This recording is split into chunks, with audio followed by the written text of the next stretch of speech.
जिस उत्तर प्रदेश से यह खबर आ रही थी कि मुख्यमंत्री बदले जाएंगे या उप मुख्यमंत्री, सबको टारगेट दे दिया गया कि जाओ तुम अयोध्या जिताओ, जाओ तुम फूलपुर जिताओ, तब देखेंगे कि कौन किस पर भारी पड़ेगा। जिन उपचुनावों को यह माना जाता था कि वो सत्ता और सरकार के उपचुनाव हैं, क्या समाजवादी पार्टी ने उन उपचुनावों को भी सत्ता के लिए मुश्किल बना दिया है?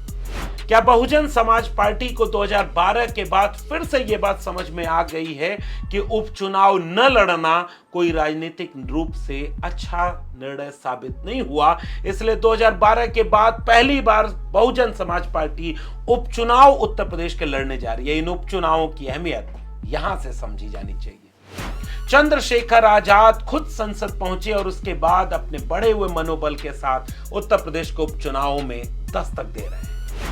समाजवादी पार्टी ने अपने इन उपचुनावों को इतनी गंभीरता से लिया है कि अपने सबसे कद्दावर नेताओं को इन उपचुनावों के लिए प्रभारी बनाकर जमीन पर उतार दिया है। तो क्या समाजवादी पार्टी की पीडीए की रणनीति बीजेपी को चारों खाने चित करने में फिर से कामयाब हो जाएगी? क्या बहुजन समाज पार्टी और आजाद समाज पार्टी दोनों का चुनाव लड़ना बीजेपी की तरफ से उस वोटर को वापस अपने घर की तरफ ले आएगा जो 17 और 22 में बीजेपी को वोट देगा? और क्या बीजेपी, बसपा और आजाद समाज पार्टी के चुनाव लड़ने के ट्रायंगल में अगर पीडीए कामयाब हो गया अखिलेश यादव का, तो इन उपचुनावों में वो सब पर भारी पड़ेंगे? ऐसे तमाम पहलुओं पर, उत्तर प्रदेश के 10 विधानसभा के उपचुनावों पर, इन सारे पहलुओं के साथ विश्लेषण बहुत जरूरी बन जाता है, क्योंकि ये वो चुनाव बन चुके हैं जिसे बीजेपी अपनी साख का चुनाव बना चुकी है, जिसे सपा अपनी राजनीतिक कामयाबी की निरंतरता का एक कदम बना चुकी है और जिसे बसपा वापस अपनी पुरानी गति पाने का एक मौका देख रही है। तो क्या है इस पूरे उपचुनाव का समीकरण? आज के वीडियो में विस्तार से इसकी पड़ताल करेंगे। स्वागत है आप सबका डॉक्टर लक्ष्मण यादव के सोशल मीडिया प्लेटफॉर्म पर। तो फिलहाल की सूचना यह है कि उत्तर प्रदेश में पूरी तरह से तैयारी चल रही है उपचुनावों की। 10 विधानसभा सीटों पर यह उपचुनाव होने वाले हैं और 10 विधानसभा सीटों में से तमाम सीटों पर सत्ताधारी भारतीय जनता पार्टी और उसके बाद समाजवादी पार्टी, जो सबसे प्रमुख विपक्षी दल है, उन्होंने अपने पर्यवेक्षक, अपने प्रभारी घोषणा इनकी कर दी है और लगातार अब वो सक्रिय हो रहे हैं ताकि वो इन उपचुनाव में कामयाबी हासिल कर लें। वहीं बहुजन समाज पार्टी, जिसका इतिहास रहा है कि वो उपचुनाव नहीं लड़ती थी, बहुजन समाज पार्टी के बारे में ये बात साफ तौर पर कही जाती थी कि वो उपचुनाव नहीं लड़ती, लेकिन चूंकि विधानसभा चुनाव जो 2022 में हुए उसने बहुजन समाज पार्टी को लगभग शून्य कर दिया और उनके एकमात्र विधायक उमाशंकर सिंह जीते, जिनके बारे में कहा जाता है कि वो अपने दम पर जीते। समाजवादी पार्टी ने ठीक ठाक बढ़त हासिल कर ली और उनके लगभग 110-11 विधायक चुनाव जीतने में कामयाब हुए। उस समय जो गठबंधन था वो गठबंधन लगभग 125 सीटें जीत गया। समाजवादी पार्टी लगातार ये आरोप लगाती है और सपा मुखिया अखिलेश यादव ये बात कहते हैं खोल करके कि ये दिल्ली वाले अगर ना आते और घोटाला भ्रष्टाचार न होता तो बीजेपी 2022 में उत्तर प्रदेश में चुनाव हार रही थी और सपा की सरकार बनती। लेकिन अब जिसकी सरकार उसकी विजय। तो ऐसे में समाजवादी पार्टी चुनाव हारती है और भारतीय जनता पार्टी चुनाव जीत जाती है और फिर से योगी आदित्यनाथ मुख्यमंत्री बना दिए जाते हैं।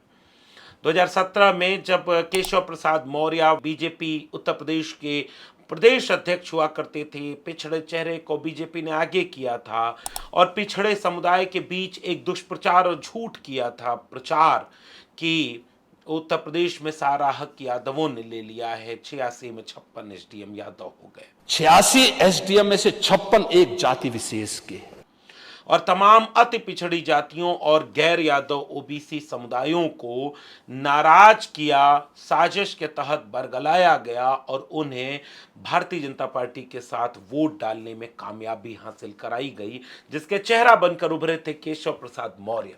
लेकिन 5 साल की सरकार में उन अति पिछड़ी समुदाय के तमाम जातियों को, तमाम लोगों को कोई न्याय नहीं मिला और यह बात झूठ साबित हुई कि यादवों ने हक मार लिया। और इस बार 2022 के बाद तो एक दिन ऐसा भी आया कि सदन में खड़े होकर एक पत्रिका का सहारा लेकर मुख्यमंत्री योगी आदित्यनाथ ने जब कहा कि 86 में 56, फिर एक बार जबान फसली, 46 में 56 एसडीएम यादव हो गए, तो अखिलेश यादव ने पूछा कि पत्रिका बता तो दो, कहां है, कितनी है, कहां है, कोई सबूत तो दे दो।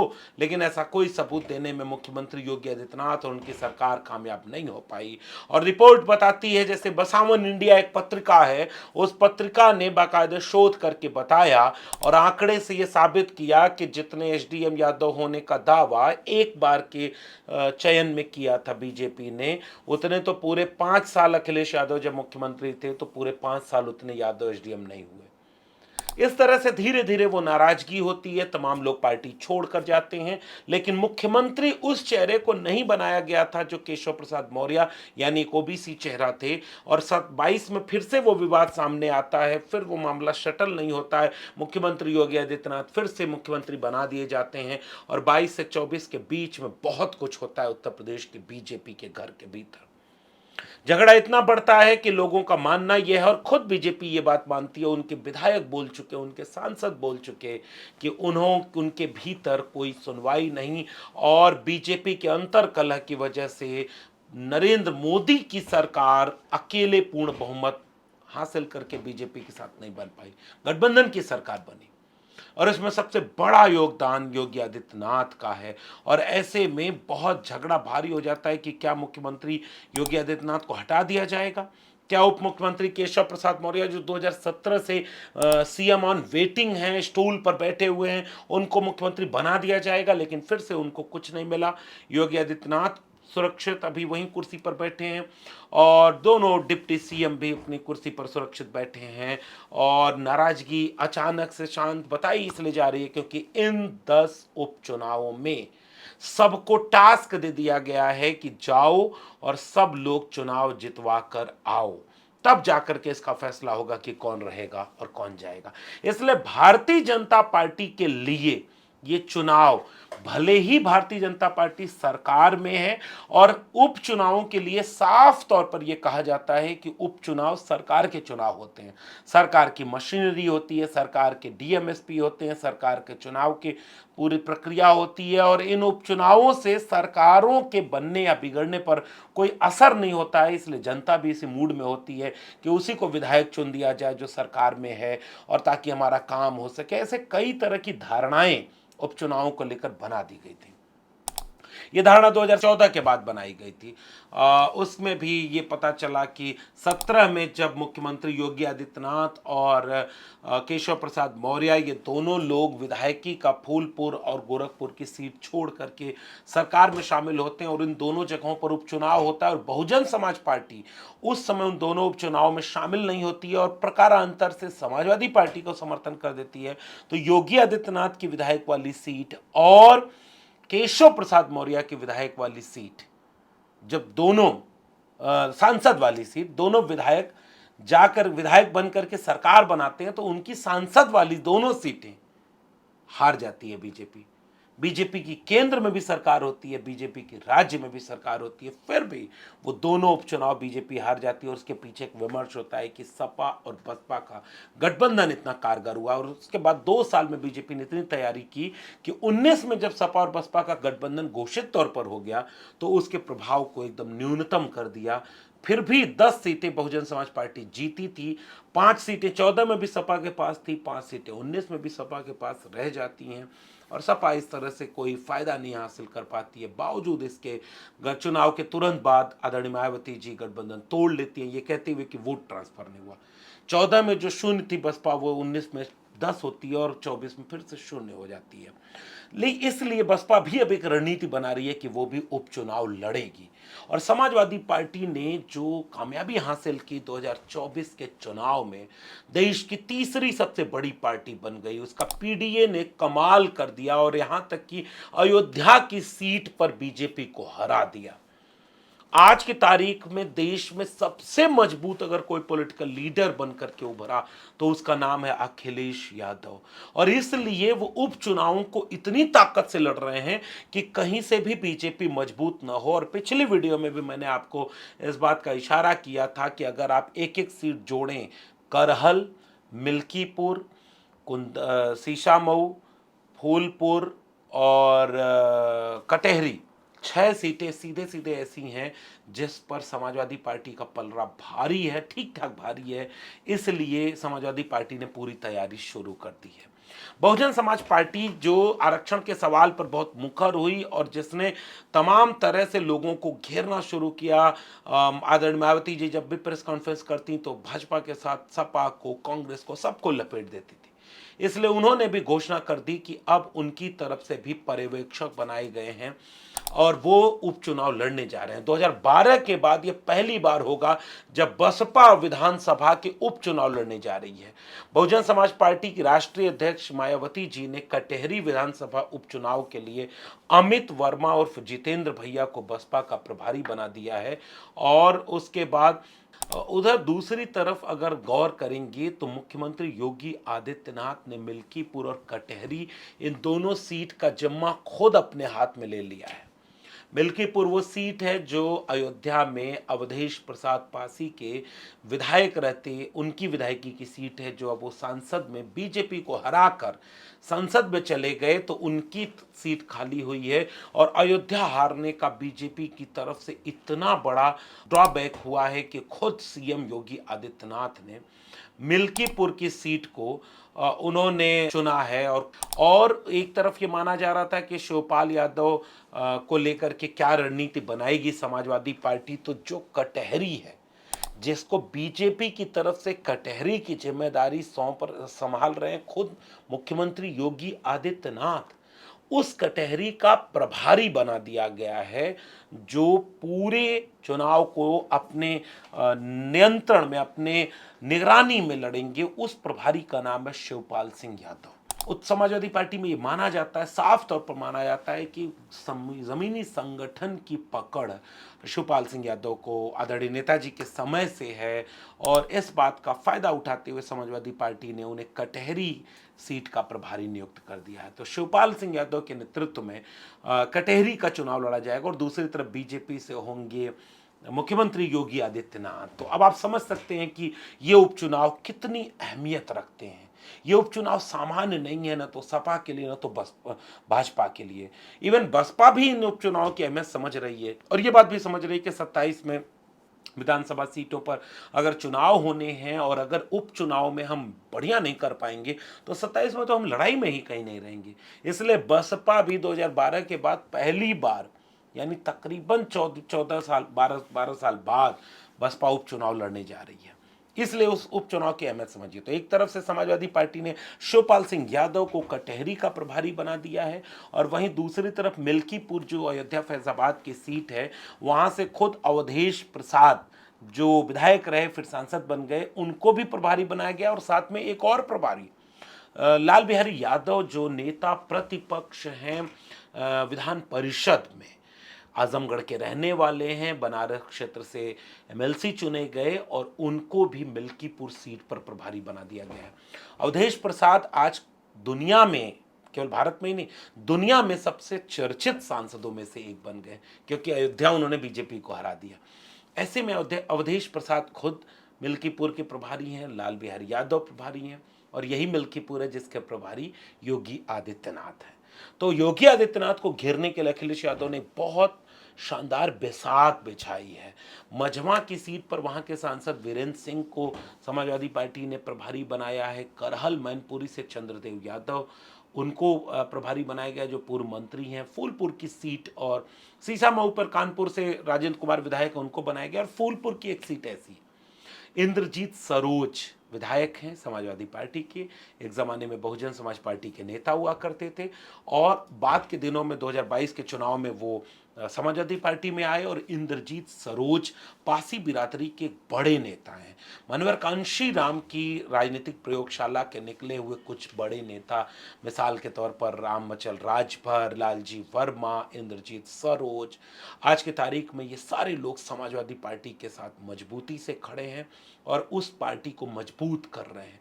ऐसे में इंद्रजीत सरोज का नाम फूलपुर के प्रभारी के तौर पर जब बनाया गया तो ये वही फूलपुर है जो सीट एक ज़माने में खुद केशव प्रसाद मौर्य की सीट हुआ करती थी। केशव प्रसाद मौर्य बहुत कोशिश किए, बहुत ही दिल्ली लखनऊ करते रहे, लेकिन अंत में कुछ हुआ नहीं। पता नहीं किसके इशारे पर क्या कर रहे थे, लेकिन बाद के दिनों में तो खबर ये आने लगी कि मुख्यमंत्री को बदलवाने के लिए उप मुख्यमंत्री केशव प्रसाद मौर्य एड़ी चोटी का जोर लगाए हुए हैं, और बाद में खबर आने लगी कि खुद उप मुख्यमंत्री केशव प्रसाद मौर्य को हटवा सकते हैं मुख्यमंत्री योगी आदित्यनाथ। तो उनकी खुद की स्थिति अभी स्पष्ट नहीं है कि वो कितने मजबूत हैं, कहाँ खड़े हैं। अखिलेश यादव भी उनको घेरने में कोई कसर नहीं बाकी रखते। उनका ट्वीट आपको याद होगा कि मानसून ऑफर 100 लाओ, सरकार बनाओ। लेकिन मुझे लगता है कि बाद के दिनों में एक बार अखिलेश यादव ने मीडिया से बात करते हुए कहा कि वो बहुत बड़बोला चरित्र है उनका, बहुत ज़्यादा उल्टा बोलते हैं समाजवादी पार्टी के ऊपर, और अखिलेश यादव ने व्यंग करते हुए कहा कि अब इनका ऑफर मुझे बंद करना पड़ेगा। ऐसे वक्त में उपचुनावों ने पूरी दिलचस्पी पैदा कर रही है। बहुजन समाज पार्टी ने प्रभारी बनाए, 3-4 सीटों पर प्रभारी तो बना चुके हैं लगभग वो, और बहुत ताकत से बहुजन समाज पार्टी चुनाव लड़ने जा रही है। मायावती जी सक्रिय हो गई हैं, बहुत तेजी से सक्रिय हुई हैं। लेकिन आज़ाद समाज पार्टी के चंद्रशेखर भी बहुत सक्रिय हो गए हैं, क्योंकि वो संसद में पहुंच गए हैं, और चंद्रशेखर जब अपने खुद संसद में पहुंच गए तो ये उनके लिए एक सुनहरा मौका है जब वो 10 के 10 उपचुनाव लड़ें और अपनी पार्टी को मजबूत करें। और चंद्रशेखर आज़ाद ने इसकी घोषणा कर दी। चंद्रशेखर आज़ाद इन 10 उपचुनावों को लड़ने की तैयारी कर रहे हैं, रैलियां कर रहे हैं। ऐसे में बसपा और चंद्रशेखर आज़ाद दोनों का चुनाव लड़ना उस समुदाय को के बड़े वोट बैंक को बांटेगा जो संविधान बचाने के नाम पर एक समय में समाजवादी पार्टी के साथ चली गई। लेकिन उस वोटर को वापस बसपा और चंद्रशेखर आज़ाद अपने खेमे में लाने में अगर कामयाब हो गए, जिसे बरगला कर झूठ बोलकर भारतीय जनता पार्टी 2017 और 2022 में अपनी तरफ ले गई थी, तो मुझे लगता है कि इन उपचुनावों में सबसे ज़्यादा फायदा अगर किसी का होता दिखेगा ऐसी परिस्थिति में तो वो है समाजवादी पार्टी। क्योंकि समाजवादी पार्टी प्रत्याशी उतारने के अपनी रणनीति और पीडीए की कूटनीति, इन दोनों के चलते आज की तारीख में सबसे भारी है।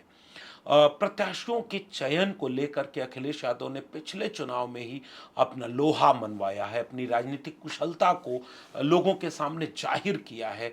और अगर इसी तरह से, इसी पैटर्न पर सामाजिक समीकरणों को साधते हुए पीडीए की समाजवादी रणनीति पर कारगर होकर के अखिलेश यादव ने प्रत्याशी उतार दिए और इन प्रभारियों के साथ वो चुनाव मैदान में उतर गए, तो समाजवादी पार्टी इन सब पर भारी होगी। और बसपा, आजाद समाज पार्टी और भारतीय जनता पार्टी के बड़े ज़्यादा भूमिका में इन चुनाव में सक्रिय होने का काबिल लाभ समाजवादी पार्टी को मिल सकता है। मनोवैज्ञानिक बढ़त लिए हुए आज की तारीख में समाजवादी पार्टी, उसके नेताओं में एक आत्मविश्वास है, सक्रियता है और एक जुनून है, और पीडीए जैसी एक रणनीति है। इसलिए सबसे ज़्यादा फेवर अगर किसी के पास जा रहा है तो वो समाजवादी पार्टी के ऊपर जा रहा है। ऐसे में अगर मुख्यमंत्री योगी आदित्यनाथ मिल्कीपुर और कटहरी की सीट नहीं जितवा पाते हैं तो क्या वो मुख्यमंत्री ही नहीं रहेंगे, या फूलपुर की सीट जितवाने में नाकामयाब हो जाते हैं केशव प्रसाद मौर्य, और कहीं अगर सपा जीत गई फूलपुर तो केशव प्रसाद मौर्य का क्या होगा? अगर फिर से मिल्कीपुर यानी अयोध्या वाली सीट बीजेपी हार गई, जिसके चांसेस ज़्यादा दिख रहे हैं, क्योंकि अवधेश प्रसाद के बेटे को समाजवादी पार्टी टिकट देने का मन बना रही है। अवधेश प्रसाद पूरे देश ने, दुनिया में नाम उनका हो गया है। उन्होंने जिस तरह से अयोध्या के मसलों को उठाया, पासी बिरादरी से आते हैं, पुराने समाजवादी नेता हैं, सबका लाभ मिलेगा। और यह लाभ इतना मिलेगा कि मुख्यमंत्री अभी चुनाव की घोषणा नहीं हुई और कई बैठकें अयोध्या में कर चुके हैं और खुद अयोध्या में पैर जमा चुके हैं।